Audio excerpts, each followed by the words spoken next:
Is a single deal enough to give Trump sleepless nights? Ibrahim Traoré, the force of Burkina Faso, has made an unexpected move that could leave Western powers scrambling to reassess their grip on Africa. By forging a military alliance with Rwanda, a country that went from genocidal ruin to a powerhouse in the African defense sector, Traoré is not just making a power play for his own country, but sending a bold message to the West. This is not just a military deal. It's the beginning of a revolution in African geopolitics, and the West is not happy about it. But why? Is this deal that important? Let's find out.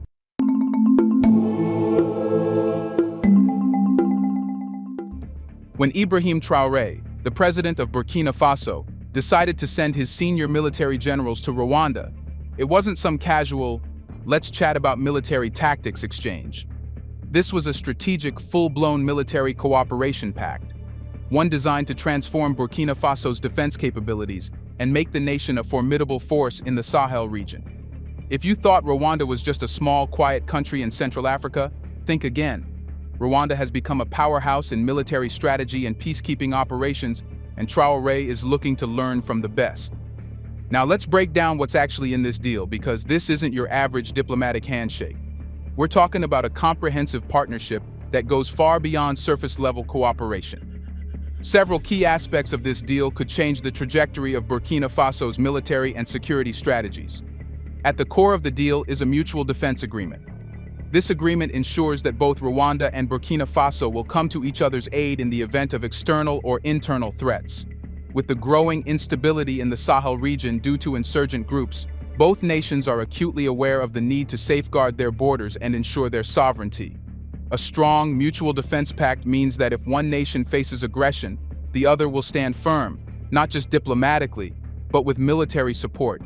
In a region where insecurity is rampant, Burkina Faso is looking for a partner who understands the realities of defending national borders and internal peace.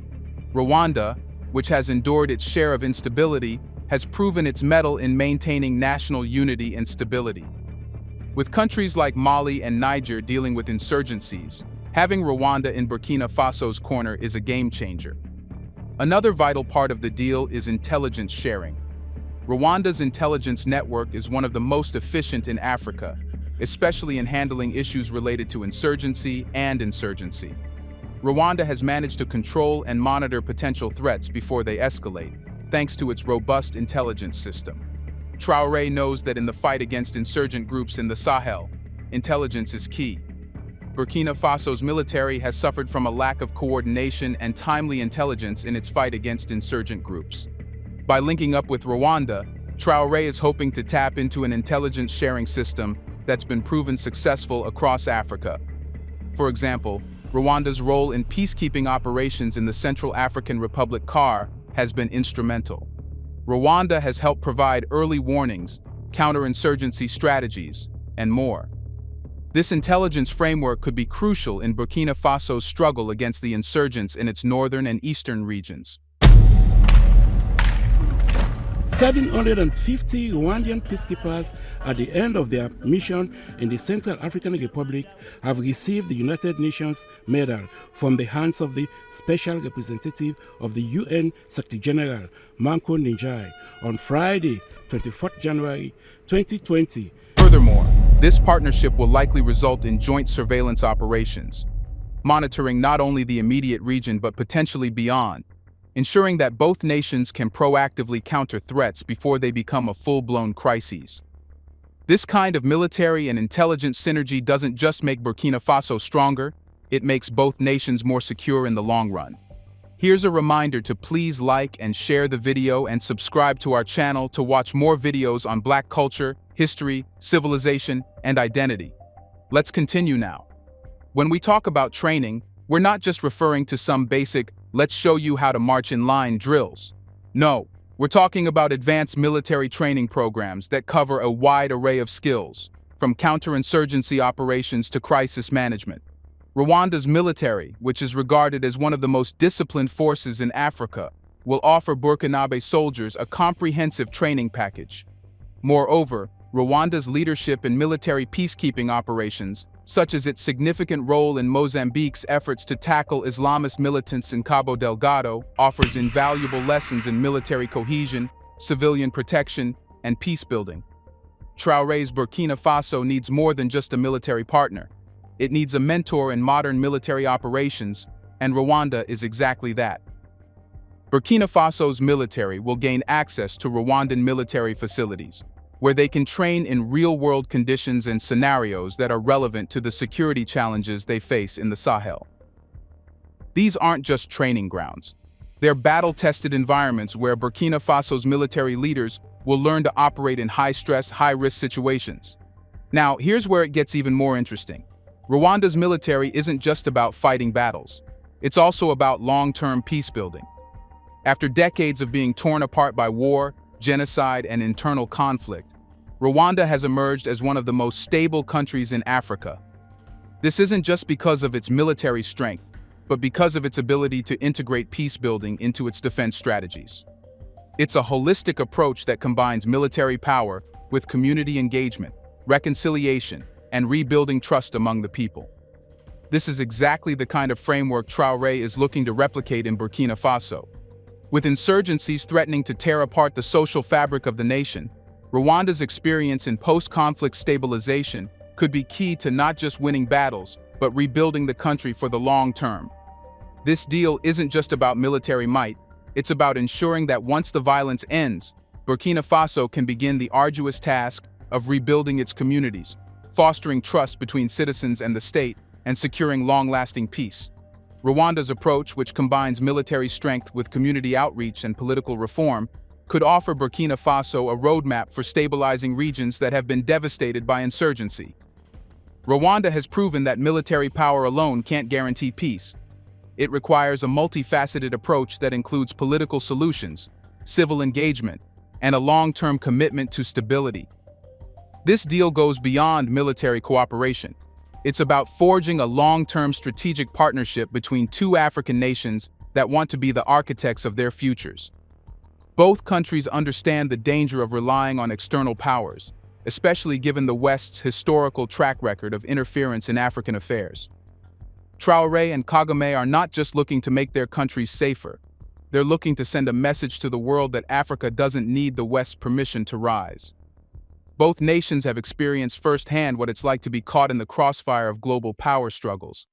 But this partnership signals a shift in how Africa will approach security and development moving forward. No longer will African nations stand idly by while external powers decide their fate. With this deal, Burkina Faso and Rwanda are stepping up to take their futures into their own hands, and they're doing it together. And what if Africa took its future into its own hands and united for defense?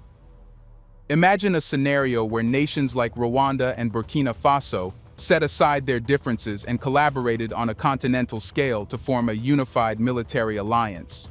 With both countries already making strides in military cooperation, it's not such an outlandish idea.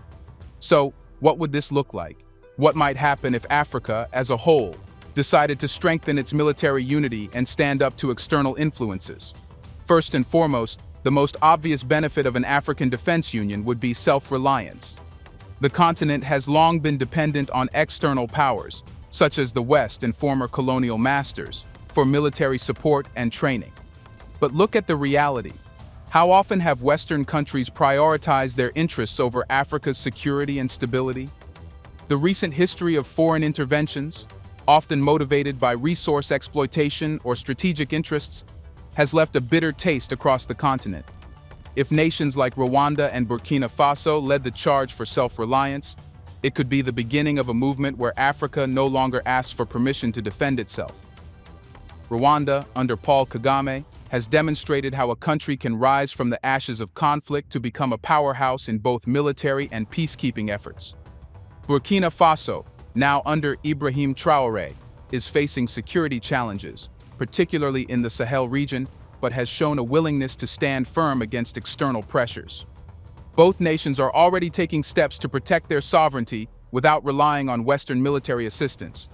If other African nations followed suit, the result could be a continent united not just economically or politically, but militarily. capable of addressing its own security needs and no longer vulnerable to foreign powers intervening in their internal affairs. Africa is no stranger to instability. From insurgency and insurgencies to political instability and interstate conflicts, the continent has faced a multitude of threats. But these issues are not isolated. They are Pan-African challenges. Insurgent organizations and their affiliates continue to destabilize regions from West Africa to the Horn of Africa. A unified defense force, one that could operate across borders and coordinate with neighboring countries, would be better equipped to tackle these common threats head-on. A united African military force could act swiftly to address conflicts that involve transnational insurgency, human trafficking, and insurgencies, enabling a continent-wide approach to counterinsurgency and peacekeeping. Instead of waiting for foreign military powers to step in, Africa would have its own rapidly deploying defense force, capable of preventing the spread of insurgency and restoring stability to fragile states. We often hear that security is the backbone of economic development, and Africa is no exception. When security is compromised, economies suffer. Take, for example, the Sahel region, where Burkina Faso, Mali, and Niger are dealing with not only internal conflict, but the disruptive impact of insurgency groups. Countries like Nigeria and Somalia have faced similar challenges for years, significantly harming their economic potential. A unified military force could ensure that critical infrastructure, trade routes, and energy resources are protected from insurgent attacks and banditry.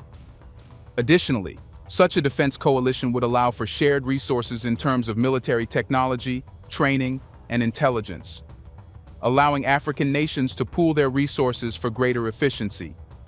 Imagine the African Union's military arm gaining access to cutting-edge technologies, collaborative intelligence operations, and a unified strategy.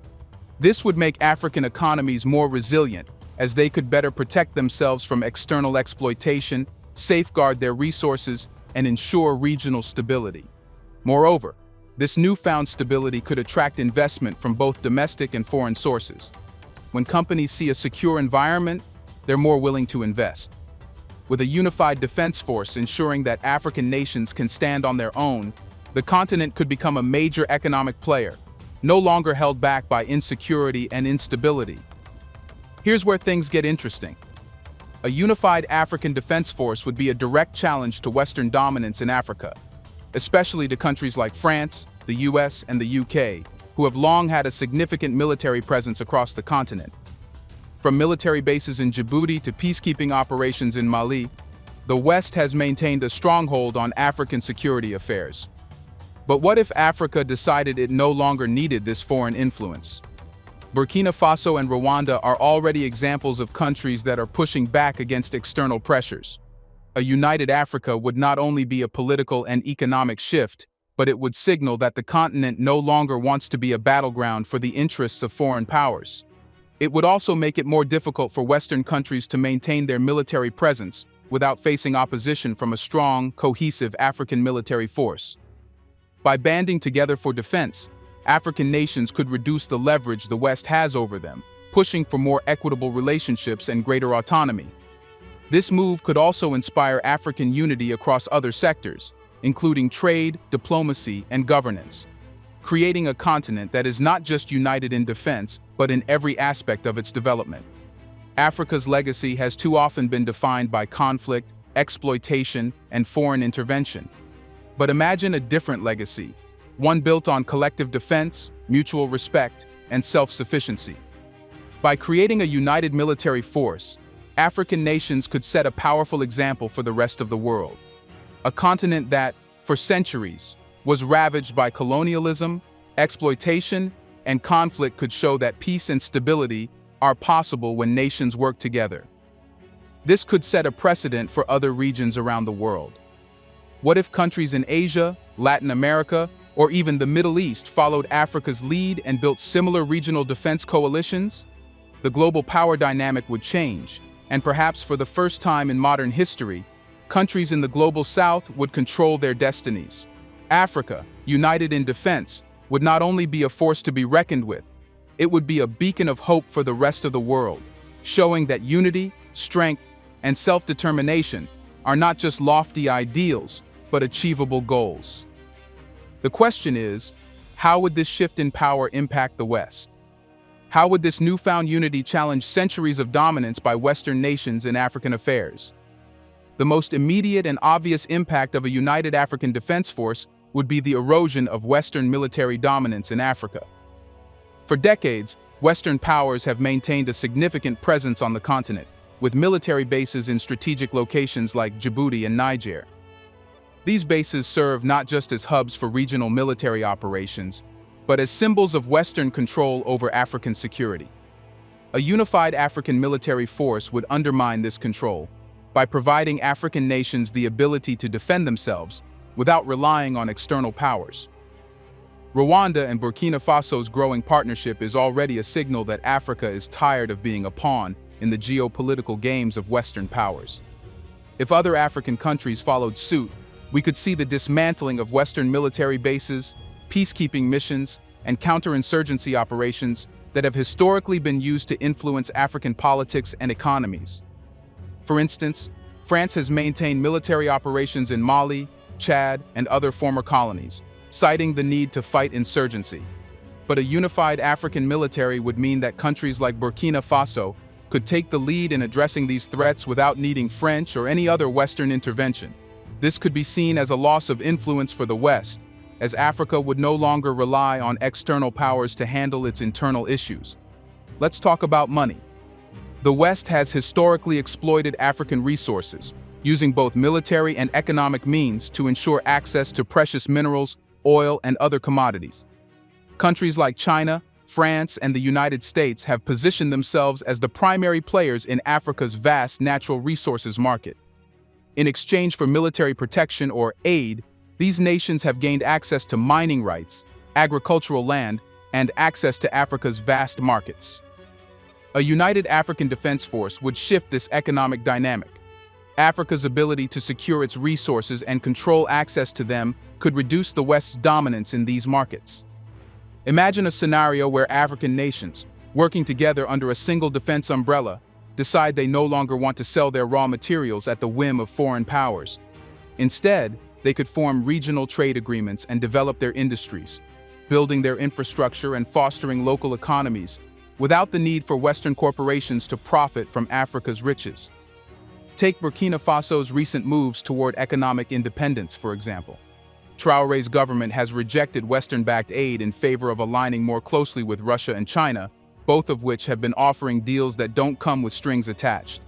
A unified defense force would only strengthen this stance. If Africa's military could back up its economic autonomy, it would likely push for higher stakes in negotiations with the West. Western economies, particularly those dependent on African resources, would face a stark choice: adapt to this new, independent Africa, or risk losing access altogether. The West has long manipulated African politics, using military, financial, and diplomatic tools to control governments that serve its interests.